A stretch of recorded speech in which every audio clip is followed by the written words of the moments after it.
അപ്പൊ ഞങ്ങൾ പ്രേമലു പടം കണ്ട് ഇറങ്ങിയിരിക്കുകയാണ്. ഒന്ന് ഹൈദരാബാദ് പോയിട്ടൊന്ന് കറങ്ങി വന്നു. എന്തൊരു പടം സൂപ്പർ പടം.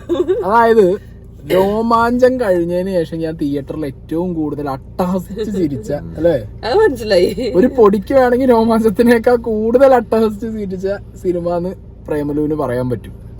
കണ്ണും മുട്ടി പറയാം. കൊറേ കാലത്തിന് ശേഷമാണ് ഇത്രയും എൻജോയ് ചെയ്തൊരു പടം കണ്ട്.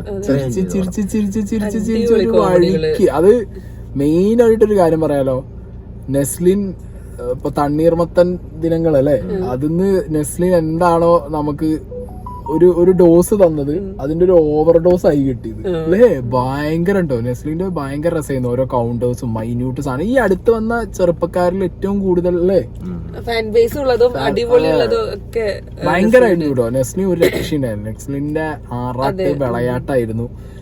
കാസ്റ്റിംഗ് ഭയങ്കര ഇഷ്ടമായി. എല്ലാരും അടിപൊളി. എല്ലാരും മാറ്റി നിർത്തിയിട്ട് വേറൊരു സംഭവം ചിന്തിക്കാൻ പോലും പറ്റാത്ത കാസ്റ്റ്. മമിത ബൈജു അടിപൊളി. നെസ്ലിന്റെ ഫ്രണ്ട് നെസ്ലിന്റെ ഫ്രണ്ട് സംഗീത് തന്നെയാണ് പേര് തോന്നുന്നു. സംഗീത് പ്രതാപ് ഹൃദയത്തിലുള്ളത് അടിപൊളിയായിരുന്നു.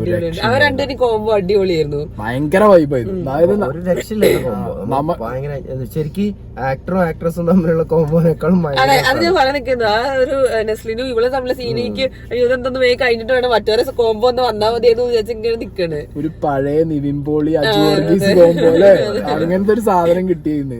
ഭയങ്കര രസമായിരുന്നു. നല്ല ഫ്രഷ് സാധനം, നല്ല ഫ്രഷ് ആയിട്ട് കിട്ടി. അതോ ഡയലോഗുകളൊക്കെ പഴയതാണെങ്കിലും പക്ഷെ അത് ഫ്രഷ്നെസ് ഉണ്ട്. ആക്ച്വലി പല ഡയലോഗിനും പെരുഞ്ചിരിയായിരുന്നു നമ്മള്. പക്ഷെ ഇത് ഭയങ്കര റിയൽ ലൈഫ് സാധനങ്ങൾ. അപ്പൊ ആ സ്റ്റോക്ക് ചെയ്യാ, അതൊക്കെ ഞാൻ എവിടേക്കോ ലൈഫിൽ കേട്ടിട്ടുണ്ട്, ആരൊക്കെയോ പറഞ്ഞിട്ട്. നമ്മളെ ഫ്രണ്ട്സിന്റെ തന്നെ കാലഘട്ടത്തിന് ചേർന്ന കോമഡികളും കാര്യങ്ങളൊക്കെയാണ്. അതെ, ഭയങ്കരമായിട്ട്. പിന്നെ മറ്റേ ഇത് ബോസ് ആരായിരുന്നു ബോസായിട്ട് വന്നത്? മറ്റേ ചെക്കന്റെ പേര് ഞങ്ങൾ മറന്നു. ഇതിലുള്ള ആൽബത്തിലൊക്കെ ഉള്ള പേര് അതെ, മമിത ബൈജുവിന്റെ ബോസ് ആയിട്ടൊരു അത് ഞാൻ പറയാം. പൊന്മുട്ടിന്ന് എന്തോ താറാവ് അങ്ങനത്തെ ഒരു ചാനലിലൊക്കെ ചെങ്ങായിയൊക്കെ ഒരു രക്ഷയില്ലാത്ത വളിപ്പത്തരം കാണിച്ച് ചിരിപ്പിക്കുക അല്ലെ. നമ്മള് റിയൽ ലൈഫിൽ ചിലരുണ്ടാവും അത് ഒരു വെറുപ്പില്ല. നമ്മൾ കേട്ടതാണെങ്കിലും വളിപ്പ് കോമഡി ആണെങ്കിലും അത് ആ വളിപ്പത്തരം കാണിച്ചത് അതാണ് അതിന് വേണ്ടത്. അതിന് വേണ്ടത് ആ വളിപ്പത്തരാണ്. ഇപ്പൊ നമ്മള് റിയൽ ലൈഫില് അതാ വളിപ്പന അറിയില്ലോ, അങ്ങനത്തെ ചിരിച്ച് മണ്ണ് കപ്പി അവിടെയൊക്കെ. പിന്നെ ആസ് യൂഷ്വൽ ഒരു എന്താ പറയാ ലവ് സ്റ്റോറിയാണ്. കഥ പ്രത്യേകിച്ച് ഒന്നുമില്ല. ഒരു കിടിലൻ ലവ് സ്റ്റോറിയാണ്. പ്രത്യേകിച്ച് വലിയ ലവ് സ്റ്റോറി സെയിം പാറ്റേണിൽ നമ്മൾ കണ്ടുപോയ ലവ് സ്റ്റോറിയാണ്. ആക്ഷൻ സീക്വൻസ് വരെ അത് ഏകദേശം എന്താ പറയാ ഒരു ടെക്കീന്റെ ലൈഫ് പ്ലസ് ഒരു കോളേജ് കഴിഞ്ഞ് ഇറങ്ങിയ ഒന്നും ആവാൻ പറ്റാത്തൊരു പയ്യൻ. പിന്നെ അതങ്ങനെ മുന്നോട്ട് പോകും. അതിനിടയിൽ നമ്മളെ മാത്യു വന്നുപോയി. പക്ഷെ ഉണ്ടല്ലോ ഉള്ള സീനൊക്കെ നല്ല രസമുണ്ടായിരുന്നു മാത്യു. പിന്നെ എനിക്ക് ഇത് പറയണം, എനിക്ക് ആദ്യത്തെ കുറച്ച് റിലേറ്റ് ആയി എന്റെ കാര്യം വെച്ചിട്ട്. കാരണം ടെക്കി ആവുമ്പോ ടെസ്റ്ററാണ്. ടെസ്റ്ററാണ്, അതിന് മമിത ബൈജു ടെസ്റ്ററാണ്. അപ്പൊ ഓക്ക് ടെസ്റ്റിംഗ് അവർക്ക് തമ്മിലൊരു റിലേഷൻ. ഈ സിനിമേന്റെ മെയിൻ ബേസ് തന്നെ എന്താ അറിയോ, ഇപ്പത്തെ യൂത്തിന് ഭയങ്കരമായിട്ട് കണക്ട് ആവുന്ന ഒരു സാധനമാണ്. എനിക്ക് തോന്നുന്നു ഓരോരുത്തരും അതിൽ ക്യാരക്ടർ ചെയ്ത ഓരോരുത്തരും നമുക്ക് ഓരോരുത്തർക്കും ഇത് ഞാനും ഇതുപോലെയൊക്കെ ഉണ്ടല്ലോ എന്ന് നമുക്ക് ഓരോരുത്തർക്കും തോന്നുന്ന സാധനങ്ങളാണ്. ഇയാൾക്ക് പ്രത്യേകിച്ച് തോന്നും.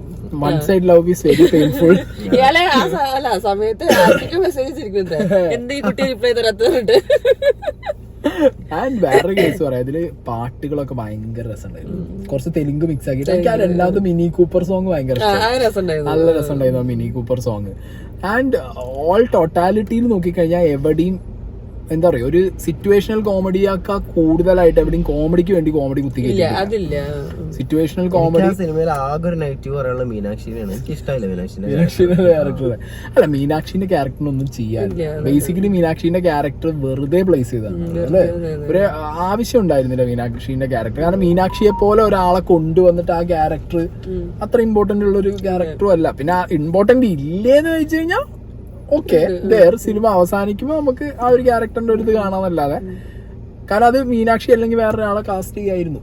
കാരണം അങ്ങനെ ഒരു മീനാക്ഷിയെ തന്നെ കൊണ്ടുവരാൻ, മീനാക്ഷിക്ക് ഇത് കുറെ പൊട്ടൻഷ്യൽ ഉള്ളതാണ്. മീനാക്ഷി തന്നെ കൊണ്ടുവരേണ്ട ഒരു ആവശ്യം അവിടെ ഉണ്ടായിരുന്നില്ല. എനിക്ക് മീനാക്ഷിക്ക് അവരുടെ ക്യാരക്ടർ വെച്ചിട്ട് അതുപോലെ ചേരുന്ന സീനായിരിക്കും കൊടുത്തിട്ടുണ്ടാവുക. പക്ഷെ എനിക്ക് ഒട്ടും കണക്ട് ആയില്ല അവരെ. അതെന്താ ആ ക്യാരക്ടർ ഒന്നും ചെയ്യാല്ലാത്തതുകൊണ്ട് പ്ലെയിൻ ആയി പോയി. ഭയങ്കര പ്ലെയിൻ ക്യാരക്ടർ. ആകെ സിനിമയിൽ ആ ഒരു ക്യാരക്ടർ ചെയ്യാത്തായിരുന്നു. നമിത ബൈജുവിന്റെ ഫ്രണ്ടായിട്ട് അഭിനയിച്ച അവർക്ക് റോൾ ഉണ്ട്. അവർക്കൊക്കെ ഒരുപാട് റോൾ ഉണ്ട്. അവർക്ക് ഒരുപാട് ഡയലോഗ്സ് ഉണ്ട്, സ്ക്രീൻ സ്പേസ് ഉണ്ട്. മറ്റേ ക്യാരക്ടറിന് അതൊന്നും ഇല്ല, വെരി ഫ്യൂ ഉള്ളൂ അവർക്ക്. പിന്നെ എന്തായാലും ഒരു ലാഗും എനിക്ക് ഫീൽ ചെയ്തില്ല. ലാഗാ ഈ സിനിമയില അല്ല ടൈം ചിരിച്ചും മണ്ണ് പോയിട്ട് ലാഗ്. എനിക്ക് ആകെ ചെറിയൊരു സീൻ സെക്കൻഡ് ഹാഫിൽ ഞാൻ വിചാരിച്ചു അത് ഇനി എന്താ കോമഡി വരാത്ത ഇങ്ങനെ കാത്തിക്കുക. ഇവർ രണ്ടുപേരും സീൻ വരുമ്പോഴേ നായകന്റെ സീൻ വരുമ്പോ ഇതൊന്ന് മാറ്റിട്ട് വേണം മറ്റേ സീൻ ഒന്ന് പിടിക്കാൻ വേണ്ടി കാത്തിക്കായിരുന്നു ഞാന്. രണ്ട് സ്ക്രീനിലും രണ്ട് അടിപൊളി പടം വന്ന കാരണം തിയേറ്ററിൽ ആകെ തിരക്കാണ്. രോമാഞ്ചത്തിന്റെ ഈ സിനിമേന്റെ ഒരു ഫ്ലേവർ മനസ്സിലായി നിങ്ങൾക്ക്? അത് ഇപ്പൊ ഞാൻ പറയുന്നത് എന്താന്ന് വെച്ച് കഴിഞ്ഞാൽ രോമാഞ്ചം ഈ സിനിമയൊക്കെ ആ ഒരു ബാംഗ്ലൂര്, ഹൈദരാബാദ്, ടെക്കി ലൈഫ്, പ്രേമം, അത് എന്തറിയോ ഇപ്പത്തെ ചെക്കന്മാർക്കും പെണ്ണുങ്ങൾക്കും അത് കണക്ട് ആവും. ആൻഡ് നമ്മളെ പോലെ ഇത് കഴിഞ്ഞു നിൽക്കുന്നവർക്കും ഇത് കണക്ട് ആവും. ഇവിടെ പലപ്പോഴും ആളുകൾക്ക് ഡയറക്ടേഴ്സിനും റൈറ്റേഴ്സിനും മിസ്സാവുന്നത് ഈ വൈബാണ്. ഇവർ ഈ വൈബ് പിടിക്കുന്നതിന് പകരം കുറച്ചും കൂടി പഴയ വൈബോ അല്ലെങ്കിൽ ഭയങ്കര അൾട്രാ മോഡേൺ സാധനമോ പിടിച്ചിട്ട് എനിക്ക് തോന്നുന്നില്ല മലയാളികളുടെ ഇടയിൽ. പിന്നെ പച്ചല വെച്ചിട്ട് മറ്റേ എടുക്കുന്ന സാധനമൊക്കെ മലയാളികൾ വിട്ടു തുടങ്ങി. മലയാളികൾക്ക് ഇനി അതൊന്നും വർക്കാവില്ല. മലയാളികൾക്ക് സത്യം പറഞ്ഞാൽ ശരിക്കും ഭയങ്കര ചിന്തിച്ചുണ്ടാക്കിയ സാധനമാണ്. പക്ഷെ ഭയങ്കര കെമിസ്ട്രി ട്ടോ ഇവരൊക്കെ തമ്മില്. ഭയങ്കര ക്യാമറ ഇങ്ങനെ വെച്ചു കൊടുത്താൽ ഇവരൊക്കെ പ്രത്യേകിച്ച് മമിത ബൈജുവും നെസ്ലിനും തമ്മിൽ ഭയങ്കര കെമിസ്ട്രി. ഇതൊക്കെ നമ്മള് ഇടയിൽ സംസാരിക്കുന്ന കൂട്ടത്തിലാണ്. ആക്ട് ചെയ്യാണെന്ന് തോന്നുകയില്ല. പറഞ്ഞ പോലെ നമ്മളൊക്കെ ഒരുമിച്ചിരിക്കണ പോലത്തെ ഫീൽ. നിങ്ങൾ പറഞ്ഞത് ആ സ്ക്രിപ്റ്റ് റൈറ്റർ ചങ്ങാതി ഒരു സെക്കൻഡ് അല്ല, അത് ഈ സിനിമയിലല്ല, വേറെ ഏതോ സിനിമയിലെ സ്ക്രിപ്റ്റ് റൈറ്ററാ. ഇതില് കുറെ ക്യാരക്ടേഴ്സ് ഉണ്ട്. അല്ലല്ല പിന്നെ അൽതാഫ് സലീം ഉണ്ട്. അൽതാഫ് സലീം പിന്നെ അറിയാലോ നിങ്ങൾക്ക്.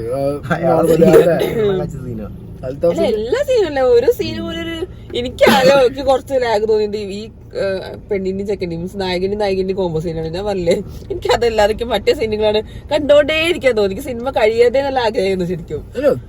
പടം തറ അത്രയും സ്പീഡിൽ നമ്മളെ കൊണ്ടുപോകുന്നുണ്ട്. അതായത് നമുക്ക് പ്രേമവും ഇഷ്ടവും ആ ഒരു സംഗതിയിലേക്ക് നമ്മളെ ഭയങ്കരമായിട്ട് ട്രാക്ക് ചെയ്യുന്നുണ്ട്. ഇല്ലാന്ന് പറയാൻ പറ്റില്ല. അതൊക്കെ കൃത്യമായി പ്ലേസ് ചെയ്തിട്ടുണ്ട്. ഫുള്ള് കോമഡി അടിച്ചിട്ടല്ല. ഈവൻ ഇവിടെ പ്രപ്പോസ് ചെയ്യുന്ന സീനാണെങ്കിൽ പോലും ഈ പ്രപ്പോസലിന്റെ സാധനം, റിജക്ഷന്റെ സാധനമൊക്കെ പെയിനും കിട്ടുന്നുണ്ട്. അതാണ് അതിന്റെ ഒരു മെയിൻ. അതായത് ആ ഒരു പെയിന് ഭയങ്കരമായിട്ട് ഫീൽ ആവും. ഏറ്റവും വലിയ രസം വെച്ചാൽ ആ പെയിനാണ് കുത്തിക്കയറ്റി ഓറാക്കിയിട്ടുണ്ട്. പെയിന് വരുമ്പോ ആ കൂട്ടം എന്നാ പിന്നെ അത് ബാലൻസ്ഡ് ആണ്. നല്ല ബാലൻസ് ചെയ്ത് ഞാൻ പറഞ്ഞല്ലോ നമ്മള് ഈവൻ കുട്ടികളും മക്കളും ഫാമിലി ഒക്കെ ആയിട്ട് പോയി കണ്ടാലും ഭയങ്കര എൻജോയ് ചെയ്ത് ചിരിച്ചു വരാൻ പറ്റും. അതെ. പിന്നെ അത് മാത്രല്ല ഇങ്ങനത്തെ സിനിമകളിൽ വേണമെന്നുണ്ടെങ്കിൽ കോമഡി കുത്തി കയറ്റിട്ട് യൂത്ത് ആണ് വൾഗർ സാധനങ്ങൾ അടിച്ചുവിടായിരുന്നു. എത്രയോ ചാൻസസ് ഉണ്ടായിരുന്നു. ഒന്നും വെക്കാതെ ഇതൊക്കെയാണ് സിറ്റുവേഷണൽ കോമഡി വെച്ച് ഫ്രഷ് ഫേസസിനെ കൊണ്ടുവന്ന് ഇപ്പത്തെ ജനറേഷനെ കറക്റ്റ് അവരുടെ ഇമോഷൻ എക്സ്പ്ലോർട്ട് ചെയ്യുന്ന ഒരു വണ്ടർഫുൾ മൂവി. ഇനിയിപ്പോ ഈ ഡയറക്ടേഴ്സ് ആണെങ്കിലും അറിയേണ്ട സംഭവങ്ങൾ ഈ നെഗറ്റീവ് സാധനങ്ങളൊന്നും കുത്തിക്കേട്ടേണ്ട ആവശ്യമില്ല. ഇങ്ങനെയൊക്കെയാണ് ഇപ്പോൾ ഉള്ള ആളുകൾ സംസാരിക്കുന്നതും. അല്ലാതെ കുറെ ഡബിൾ മീനിങ് സാധനം പറഞ്ഞിട്ടൊന്നല്ല ഇപ്പോൾ ഉള്ള കോമഡികളൊക്കെ. ഇതൊക്കെ പണ്ട് സാധനങ്ങൾ തന്നെയാണ്. പക്ഷെ എനിക്ക് തോന്നുന്നത് ഇതിന്റെ ഡയറക്ടർ അഴിച്ചു വിട്ടിക്കാന്ന് തോന്നുന്നു. അതായത് മമിത ബൈജുവിന്റെ ഒക്കെ ചില സീനിലൊക്കെ ചെറിയ ചെറിയ സാധനങ്ങളൊക്കെ ഉണ്ട്. അതൊക്കെ ഭയങ്കര കൺവിൻസിംഗ് ആണ്. അതൊക്കെ ഭയങ്കര കൺവിൻസിംഗ് ആണ്. കെമിസ്ട്രി ഒരു രക്ഷയില്ല. അടിപൊളി. എന്താണെങ്കിലും ഡയറക്ടർ ഗിരീഷ് ഏടി, റൈറ്ററും ഗിരീഷ് ഏടി, കിരൺ ജോസ്, പിന്നെ പ്രൊഡ്യൂസേഴ്സ് ആണ്. അപ്പൊ ടോട്ടാലിറ്റിയിൽ നോക്കിക്കഴിഞ്ഞാൽ ഇന്ന് ഞങ്ങൾ കണ്ട 2 പടം ഫുള്ളി സാറ്റിസ്ഫൈഡ് ആണ്. ഒന്നും പറയാനില്ല. എനിക്ക് തോന്നുന്നു ഈ ഒരാഴ്ച ഫുള്ള് തിയേറ്റേഴ്സ് പൂരപ്പറമ്പാവും. ഈ 2 സിനിമ ഇറങ്ങിയാൽ നിങ്ങൾ ഭയങ്കരമായിട്ട് ചിരിച്ച് എൻജോയ് ചെയ്യാനാണ് ഉദ്ദേശിക്കുന്നത് വെച്ചാൽ ഈ പടം കണ്ടാൽ മതി. മറ്റത് നല്ല അടിപൊളി വേറൊരു മൂവിയാണ്. അടുത്ത ആഴ്ച എനിക്ക് തോന്നുന്നത് ബ്രഹ്മയുഗത്തിനൊക്കെ കട്ടക്ക് നിൽക്കുന്നുണ്ട് ഈ 2 പടവും. കട്ടക്ക് നിൽക്കും ഈ 2 പടം. ഭയങ്കരമായിട്ട് നിൽക്കും. കാരണം ഇതിലെന്താണെങ്കിലും ഓബിയസ്ലി ഫാമിലി കയറിയിട്ട് 6 പ്രേമലു കൺഫേം ആണ്. ഒരാഴ്ച ഫുൾ ഹൗസ് ബുക്കിംഗ് ആണ് പ്രേമലു. ഫാമിലി ഒക്കെ കൊണ്ടോ എത്ര ഫാമിലീസ് വന്നിട്ടുള്ള പടത്തിന്. അടിപൊളി. കാരണം അത്രയും ഉണ്ട് നമുക്ക് തിയേറ്റർ കയറി ചിരിച്ചിട്ട് ഒരു രോമാഞ്ചം കഴിഞ്ഞതിന് ശേഷം ഇങ്ങനെ ഫുൾ ത്രൂ ഔട്ട് ചിരിച്ചിട്ടില്ല. ഒരു വഴിക്കായി ചിരിച്ച് ചുമക്കൊക്കെ ചെയ്ത് അപ്പുറം ഇപ്പുറമൊക്കെ ഇരിക്കുന്നവരെല്ലാരും നിരത്തി ചിരി. പിന്നെ അതേപോലെ സോഷ്യൽ മീഡിയയിലുള്ള കുറെ പേരെ ട്രോൾ ചെയ്തതും അതൊക്കെ നമുക്ക് ഭയങ്കര രസം തോന്നുന്നു ശരിക്കും. അപ്പൊ എല്ലാരും ടിക്കറ്റ് എടുക്കുക അല്ലെ? മസ്റ്റ് ആയിട്ടും കാണാൻ അടിപൊളിയായിട്ടുണ്ട്. ഈ ആഴ്ച 2 സിനിമ മസ്റ്റ് വാച്ച്. എല്ലാം മറന്ന് എൻജോയ് ചെയ്ത് ചിരിക്കാൻ താല്പര്യപ്പെടുന്നെങ്കിൽ ഉറപ്പായിട്ട് സിനിമ കാണാം. ഇനിയിപ്പൊ കൂട്ടത്തില് പറയാ പറ്റാത്തവര് കാണും.